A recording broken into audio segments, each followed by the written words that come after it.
Sa kabila ng tungkulin. Chapter 1.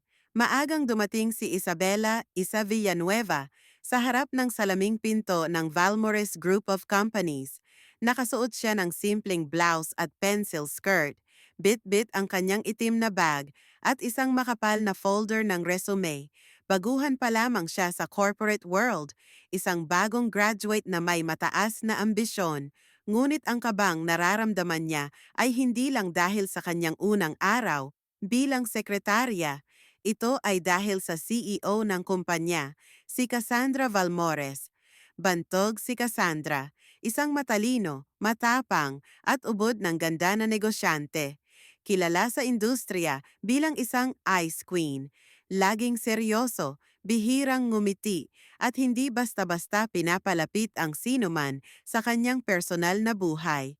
Ngunit may kakaibang kurot sa dibdib si Isa nang makita niya ito sa unang pagkakataon. Nang pumasok siya sa opisina, tinawag siya ng HR at ipinakilala sa CEO.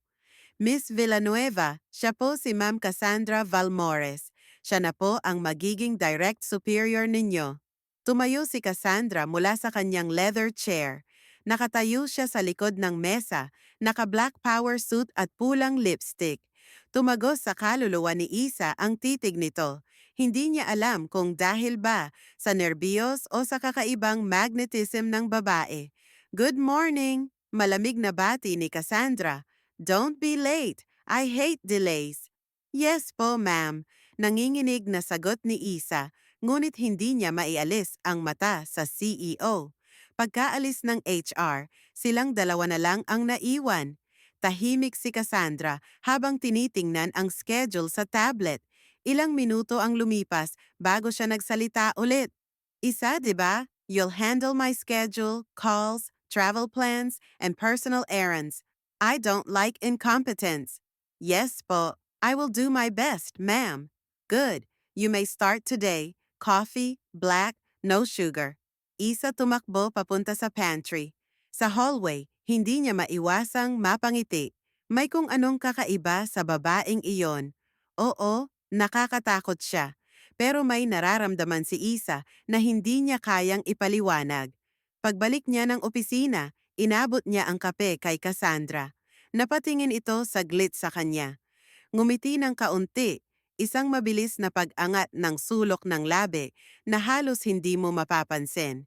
Not bad, sabi ni Cassandra habang tinikman ang kape.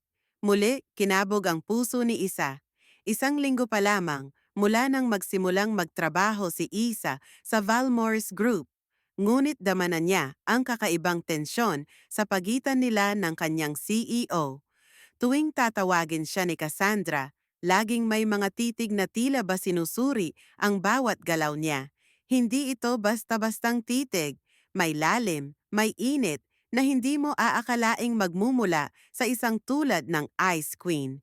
Isang araw, habang pinapirma niya si Cassandra ng mga papeles, nahulog ang ballpen. Nang pareho silang yumuko upang damputin ito, nagtagpo ang kanilang mga mata sa malapitang distansya. Thank you, ma'am. Nauutal na sabi ni Isa habang inaabot ang ballpen. Huwag mo akong tawaging ma'am kapag tayong dalawa lang. Malamig, ngunit malambing na sabi ni Cassandra. Call me Cassandra. Nag-init ang pisngi ni Isa. Oo po, Cassandra. Ngumiti si Cassandra. Mas malinaw na ngayon kaysa dati. Isang ngiting may lihim.